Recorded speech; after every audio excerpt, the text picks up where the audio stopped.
Assalamualaikum warahmatullahi wabarakatuh. Halo semuanya, mahasiswa-mahasiswi program studi S1 Keperawatan. Hari ini kita akan masuk untuk perkuliahan mata kuliah promosi kesehatan, ya, pendidikan dan promosi kesehatan. Adapun topik materi hari ini adalah terkait model dalam promosi kesehatan, ya, jadi terkait konsep, teori, model promosi kesehatan. Ya, baik, saya akan share mengenai materi perkuliahan hari ini. Mohon untuk disimak, ya, karena nanti akan ada kuis pada akhir, ya. Juga materi ini akan masuk ke dalam materi ujian.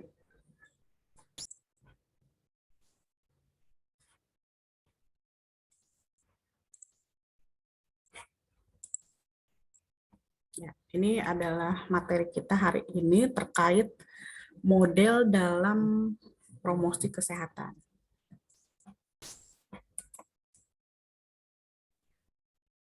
Dalam promosi kesehatan ada 4 konsep utama yang biasanya memang digunakan, dan ini adalah teori-teori yang sering berkorelasi langsung dengan program promosi kesehatan. Teori yang pertama adalah teori HBM, ya, kita sebut sebagai teori HBM. Ini paling sering digunakan, ya. Teori HBM itu adalah Health Belief Model, atau dalam bahasa Indonesianya kita sebut sebagai model kepercayaan kesehatan. Kemudian teori yang kedua adalah Trans-Theoretical Model, ya, atau model trans-teoretik. Yang ketiga adalah Theory of Reason Action, ya, teori aksi beralasan. Dan yang keempat adalah terkait teori stres dan coping. Nah, ini 4 teori ini sering digunakan ketika kita akan melakukan suatu upaya promosi kesehatan, di mana ketika kita ingin melakukan pendidikan kesehatan atau promosi kesehatan kepada kelompok tertentu, kita harus memperhatikan beberapa aspek. Ya, diantaranya adalah karakteristik dari sasaran itu sendiri, ya, sehingga kita perlu menentukan model mana yang paling tepat digunakan untuk kelompok tersebut, ya, karena akan berbeda-beda. Ketika kita akan melakukan pendidikan dan promosi kesehatan pada kelompok usia lansia dengan penyakit tertentu, ya, maka teori apa yang lebih tepat, gitu ya. Atau misalnya kita akan melakukan pendidikan dan promosi kesehatan pada kelompok usia dewasa dengan kebiasaan merokok, maka teori mana yang paling tepat, gitu. Jadi memang 4 pendekatan ini biasanya sering digunakan ketika akan melakukan upaya pendidikan dan promosi kesehatan. Nah, kita akan membahas satu persatu mengenai teori, ya, teori atau model dan nilai dari promosi kesehatan. Ini teori yang pertama. Teori HBM ini dicetuskan oleh seorang teoris, ya. Teoris itu adalah orang yang menciptakan suatu teori. Dia adalah Rosenstock. Ya, dia membuat teori ini, menemukan teori ini pada tahun 1974. Nah, teori ini memang paling dekat dengan Pankes, ya, paling dekat dengan pendidikan kesehatan. Pada teori ini diyakini bahwa perilaku kesehatan itu merupakan fungsi dari pengetahuan maupun sikap. Ya, jadi akan tercermin suatu perilaku jika memang orang tersebut memiliki pengetahuan dan sikap yang mumpuni.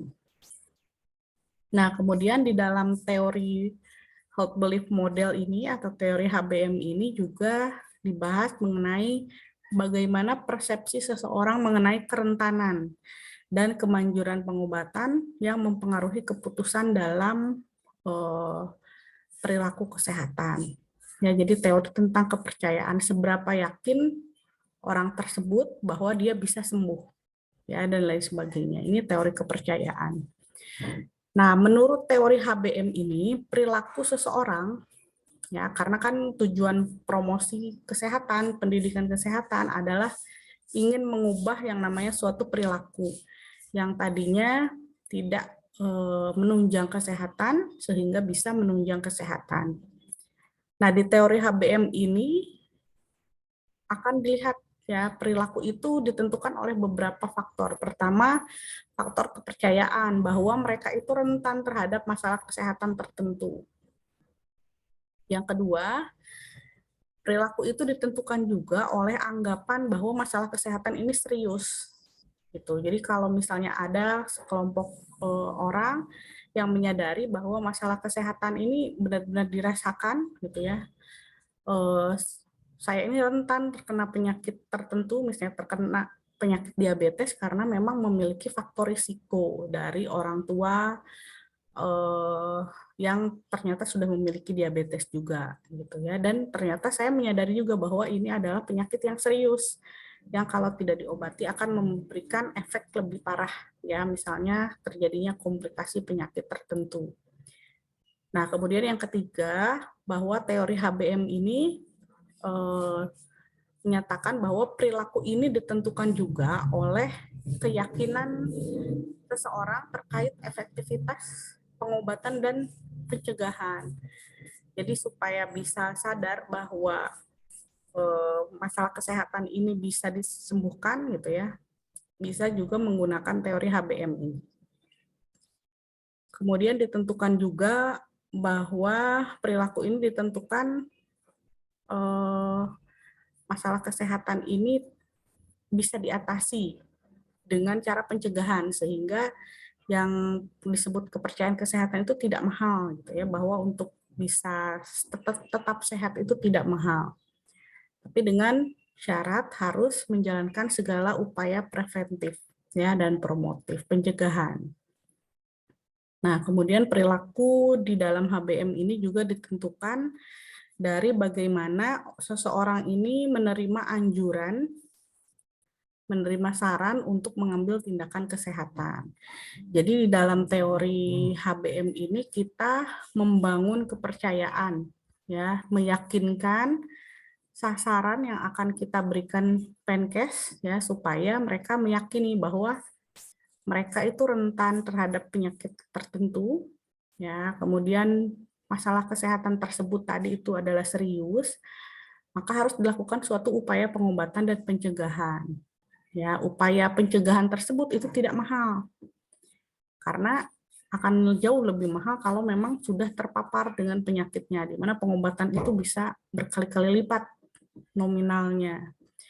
Ya, dan sampai dengan si sasarannya ini bisa menerima saran untuk mengambil tindakan kesehatan. Nah, ini adalah teori HBM. Nah, sebagai contoh misalnya ada seorang wanita akan menggunakan kontrasepsi apabila pertama dia sudah punya beberapa orang anak dan mengetahui bahwa dia masih berpotensi untuk hamil sampai beberapa tahun mendatang. Berarti dia beresiko gitu ya. Kemudian melihat kesehatan dan status ekonomi tetangganya menjadi rusak karena terlalu banyak anak. Jadi dia melihat, mempelajari dari fenomena sekitar.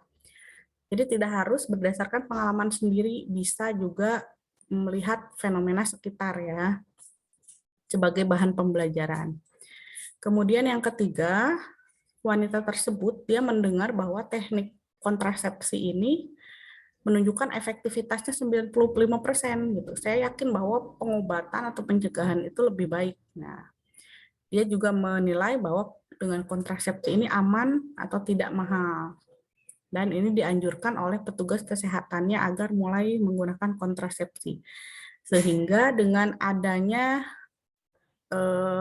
model kepercayaan ini, beberapa 5 poin kepercayaan ini yang sudah terbangun di dalam persepsi sasaran, maka akan mendorong perubahan perilaku yang tadinya tidak tahu, tidak mau, tidak mampu, maka akan berubah. Akhirnya dia mau untuk melakukan penggunaan kontrasepsi, ya, itu untuk kebaikan dari si sasaran itu sendiri. Nah, ini contoh untuk health belief model.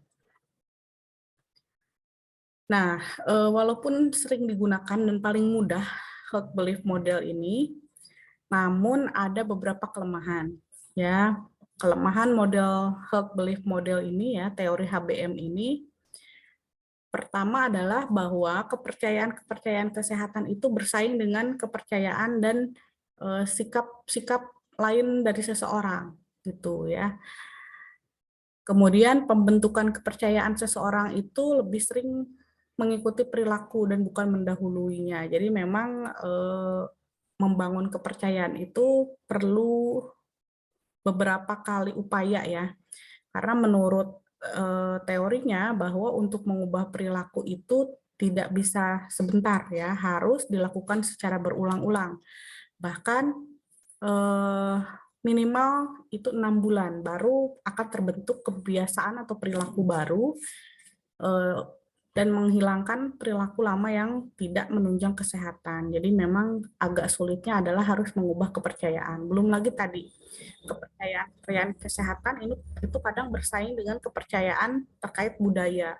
Ya, misalnya ada wilayah yang meyakini bahwa ya banyak anak banyak rezeki gitu ya, sehingga orang lebih memilih untuk tidak melakukan upaya KB atau penggunaan kontrasepsi dibanding dengan penggunaan kontrasepsi gitu. Jadi memang saingannya adalah dengan kepercayaan terkait budaya.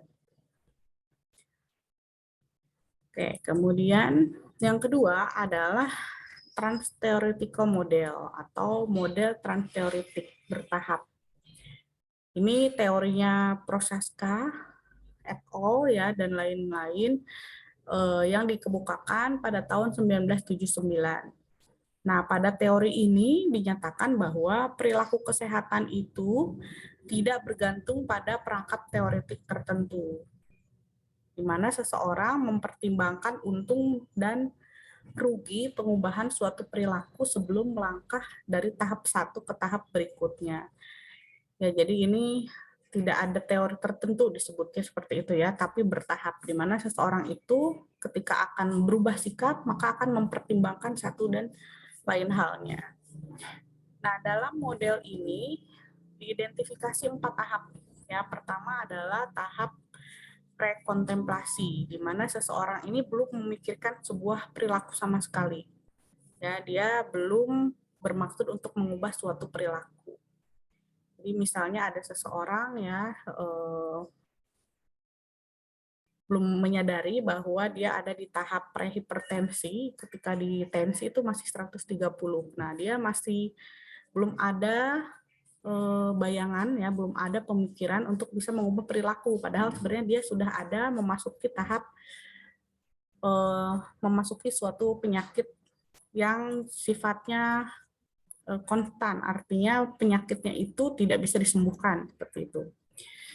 Nah, kemudian pada model ini lanjut setelah prekontemplasi lanjut ke tahap kontemplasi. Nah, pada tahap ini seseorang benar-benar memikirkan suatu perilaku, tapi masih belum siap melakukannya. Jadi ketika sudah menyadari bahwa dia mengalami prehipertensi, dia sudah tahu bahwa hipertensi ini bisa menyebabkan suatu masalah yang lebih parah ya. Kalau sudah jatuh hipertensi, maka harus dilakukan pengobatan seumur hidup ya. Dengan hipertensi itu tidak bisa turun, tidak bisa secara konstan turun, harus dengan obat. Karena kalau tidak akan menyebabkan komplikasi atau masalah kesehatan lainnya. Misalnya stroke, jantung dan lain sebagainya.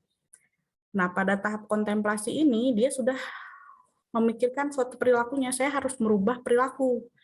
Misalnya mengubah pola makan, menghindari makanan yang tinggi natrium. Saya harus mengurangi begadang. Saya harus menghindari stres gitu. Dia sudah memikirkan perilaku yang ingin dilakukan tapi masih belum siap. Nah, ini adalah tahap kontemplasi. Lalu masuk ke tahap yang ketiga adalah tahap aksi, di mana seseorang tadi sudah melakukan perubahan perilaku. Ya, yang tadinya masih belum siap nih, saya masih terbiasa dengan pola makan yang senang tinggi natrium gitu ya. Dia masih senang bergadang gitu. Tapi pada tahap aksi ini dia sudah mulai melakukan perubahan perilaku. Nah, biasanya yang paling sulit adalah tahap yang keempat, yaitu tahap pemeliharaan, di mana keberlangsungan perubahan perilaku tadi dilakukan secara jangka panjang dari perubahan perilaku yang terjadi tadi. Nah, ini yang paling sulit karena terkadang hanya bertahan beberapa waktu saja. Misalnya udah diet, udah ya mengatur pola makannya, sudah menghindari tidur terlalu malam untuk menghindari insomnia, menghindari stres, coping, tapi ternyata hanya berlaku 1-2 minggu saja, maka itu akan berubah lagi, gitu ya, perilakunya. Nah, ini yang paling sulit. Nah, ini adalah model yang digunakan pada model trans-theoretical model. Jadi, ketika ingin mengubah perilaku seseorang, lakukan secara bertahap. Nah, ini perbedaan antara teori yang tadi, teori held belief model, dan teori trans-theoretical model. Jadi bedanya kalau HBM tadi lebih ke mengubah kepercayaan dari si sasaran, kalau teori trans-theoretical model ini lebih kepada menganjurkan perubahan perilaku itu secara bertahap melalui 4 tahapan ini. Ya, misalnya contoh kasus yang simpel itu adalah kasus kebersihan di rumah. Ya, misalnya seorang ibu karena kurang mendapat pengetahuan dan pelatihan, nggak pernah berpikir untuk menutup makanan, memasak air minum dengan benar, atau menjaga kebersihan dapur. Tapi di tahap kedua, setelah mendengar siaran radio, nah ini ya, sudah yang pertama itu tahap prekontemplasi. Lalu masuk ke tahap yang kedua ini, setelah mendengar siaran radio tentang bahaya kuman, dan dia melihat tetangganya untuk membersihkan rumah, ia mulai berkontemplasi untuk mengambil aksi. Nah, di sini sudah mulai ingin ada niat, gitu ya, ada niat, tapi belum mau mulai. Nah, baru setelah melihat fenomena tetangganya membersihkan rumah agar terhindar dari kuman, baru masuk tahap yang ketiga, yaitu aksi. Ya, ia mencari informasi dari tetangga, dari petugas kesehatan, akhirnya dia memulai proses perubahan perilaku. Nah, setelah dia merubah perilakunya, benar-benar melakukan perubahan, maka langsung lanjut ke tahap yang keempat, yaitu pemeliharaan. Jadi secara konsisten dilakukan secara terus-menerus. Ya, dia menutup makanannya, memasak air minum dengan matang, dengan benar, lalu menjaga kesehatan lingkungan dapur. Nah, ini dijadikan sebagai tugas rutin sehari-hari. Ini pemeliharaan. Nah, ini adalah contoh ya, contoh singkat, contoh simpelnya untuk teori trans-theoretical model. Nah, model trans-teoretik ini digunakan untuk mencocokkan pendekatan intervensi dengan tahap perubahan perilaku. Ya, diantaranya dengan apa? Dengan penyebar luasan informasi kesehatan. Pendekatannya ini dilakukan untuk mempengaruhi prekontemplator. Lalu biasanya pada model ini dilakukan pelatihan keterampilan dan pedoman kerja, menggerakkan kontemplator menuju tahap aksi. Ya, lalu melakukan reinforcement, menjadi pemelihara dari kecenderungan ke perilaku. Nah, di model ini digunakan pendekatan seperti ini ya. Nah, kemudian teori yang ketiga yang biasa digunakan di dalam teori promosi kesehatan adalah teori of reasoned action atau teori aksi beralasan yang dicetuskan oleh Fishbein dan Agent tahun 1975. Nah, dasar teori ini adalah bahwa niat seseorang menentukan apakah sebuah perilaku dilaksanakan atau tidak. Ya, misal kita ada saudara misalnya atau tetangga atau teman sendiri yang memiliki kebiasaan merokok, ya kita tahu bahwa kalau sudah merokok itu akan adiksi atau ketergantungan. Sangat sulit untuk mengubah perilaku, ya silahkan coba Anda mengidentifikasi. Mungkin dari dirinya sudah ada niat tapi sulit sekali diubah gitu ya, sangat sulit diubah. Bahkan orang terdekatnya mengingatkan pun akan sulit. Nah, di dalam teori ini disebutkan bahwa niat seseorang itu akan menentukan apakah sebuah perilaku dilaksanakan atau tidak. Jadi kalau memang orang itu tidak punya niat, ya maka tidak akan berubah. Ya, tidak akan mengubah perilakunya. Di sini disebutkan juga bahwa perilaku ini akan mengikuti niat. Ya, tidak akan pernah terjadi tanpa niat. Niat ini nanti dipengaruhi oleh sikap-sikap terhadap suatu perilaku. Ya, misalnya apakah perilaku ini penting atau tidak, apa impact-nya atau dampak dari niat ini terhadap perubahan perilaku gitu ya. Nah, kemudian sifat normatif, seseorang berpikir tentang apa yang dilakukan orang lain. Kira-kira ini akan mempengaruhi perubahan perilaku yang dilakukan atau tidak gitu ya. Sikap ini mempengaruhi perilaku melalui proses pengambilan keputusan yang teliti dan beralasan. Jadi memang inti dari teori of reason action ini adalah alasannya ya. Ketika ada niat, lalu punya alasan yang penting kenapa harus melakukan perubahan perilaku, maka akan bisa berubah gitu. Perilaku ini banyak dipengaruhi oleh sikap yang spesifik terhadap sesuatu. Ya, tidak hanya dipengaruhi oleh sikap, tetapi juga norma-norma subjektif. Nah, sikap terhadap perilaku tertentu ini bersama-sama norma subjektif membentuk suatu intensi atau niat untuk mengubah perilaku tertentu. Ya, misalnya contoh teori tindakan beralasan ini adalah niat seseorang untuk berperilaku selalu berobat ke suatu rumah sakit. Dan ini dipengaruhi oleh diantaranya keyakinan. Jadi orang tersebut yang memiliki keyakinan, sikap bahwa suatu rumah sakit memberikan pelayanan cepat, ramah, biaya relatif murah, lingkungannya bersih, lokasinya strategis dan mudah dicapai. Kemudian didukung pula oleh keinginan orang dekat yang bersangkutan untuk berobat. Jadi didukung, ayo berobat aja ke rumah sakit supaya tuntas masalah kesehatannya gitu ya. Nah, ini disebut norma subjektif, misalnya oleh orang tua, istrinya, anaknya, teman dekatnya, atau oleh petugas kesehatan. Nah, ada dukungan gitu ya, dukungan berupa norma subjektif. Nah, ketika ada alasan tadi ya, alasannya orang tersebut sudah ada keyakinan bahwa rumah sakit itu bisa memberikan pelayanan yang prima, lalu didukung juga oleh norma subjektif, maka akan terbentuk niat, lalu niat tadi akan, karena sudah punya dasar ya atau alasan, maka nanti akan bisa mengubah perilaku seseorang gitu ya.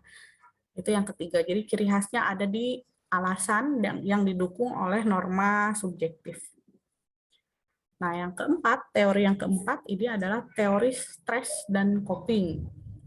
Ya, stres dan coping ini terdiri dari dua istilah ya, ada stres dan coping. Nah, stres ini dilihat dari dua sudut pandang. Satu, stres ini dilihat sebagai suatu pemicu dari reaksi yang dapat dikatakan sebagai penyebab yang sering disebut sebagai stresor, jadi penyebab masalah. Yang kedua adalah stres ini adalah efek, ya disebut sebagai respon terhadap stres. Nah, kita bisa lihat ya di sini, stressor agent itu bisa berbagai macam sumber, bisa dari lingkungan, ya bisa dari stimuli lainnya. Si stressor agent ini nantinya akan menyebabkan respon stres pada seseorang. Ya, jadi dari stimulus menyebabkan suatu respon yaitu stress respon. Stress respon ini bisa ditinjau dari beberapa aspek ya, stres psikologis, bisa fisiologis atau fisik, dan behavioral atau sikap. Nah, ini adalah respon dari suatu stres. Definisi stres itu banyak dari berbagai teori, nanti kalian bisa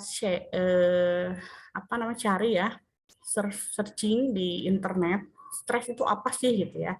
Nah, saya akan ambil dari salah satu teori saja ya. Stres ini adalah suatu kondisi yang disebabkan perbedaan antara kebutuhan individu dan kemampuan individu untuk merespon kebutuhan tersebut ya, sehingga terjadi stres. Nah, ini menurut teorinya Kaplan tahun 1981.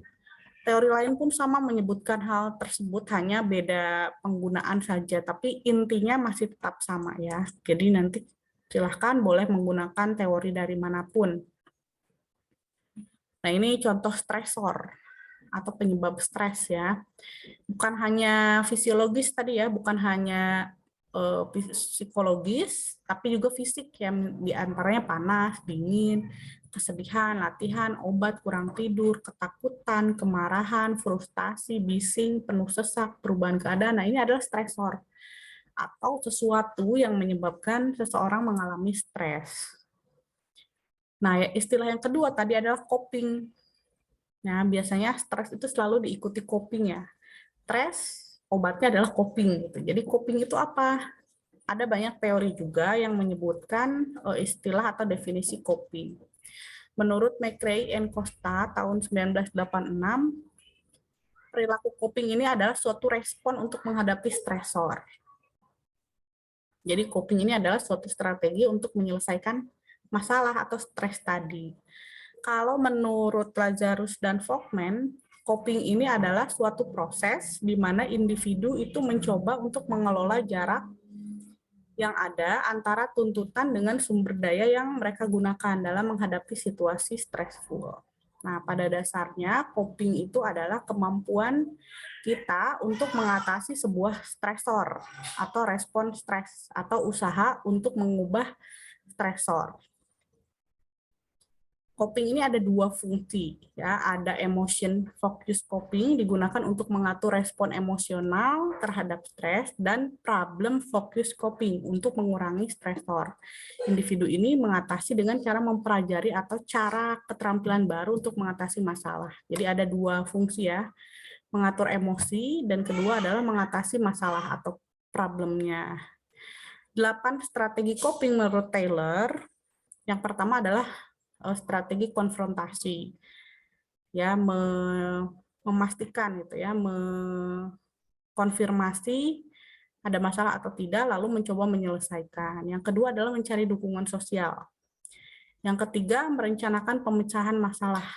Yang keempat adalah kontrol diri, ya, mengontrol diri ini salah satu strategi coping. Lalu misalnya membuat jarak, penilaian kembali secara positif, lalu menerima tanggung jawab, atau yang kedelapan ini adalah strategi yang kurang baik ya, yaitu dengan cara lari atau menghindari masalah. Nah, itu adalah strategi coping. Jadi teori yang keempat di dalam HBM, di dalam teori promosi kesehatan adalah teori stres dan coping.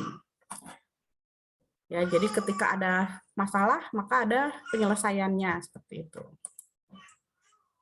Baik, itu adalah 4 teori utama di dalam teori dan model promosi kesehatan. Untuk selanjutnya, silahkan kalian membuat resume, mencari dari berbagai referensi atau sumber mengenai teori-teori yang relate atau berkaitan dengan promosi kesehatan yang bisa digunakan. Oke. Sekian pemaparan dari saya terkait teori Promkes. Untuk selanjutnya, silahkan mulai mengerjakan tugasnya. Wabillahi taufiq wal hidayah. Wassalamualaikum warahmatullahi wabarakatuh. Terima kasih.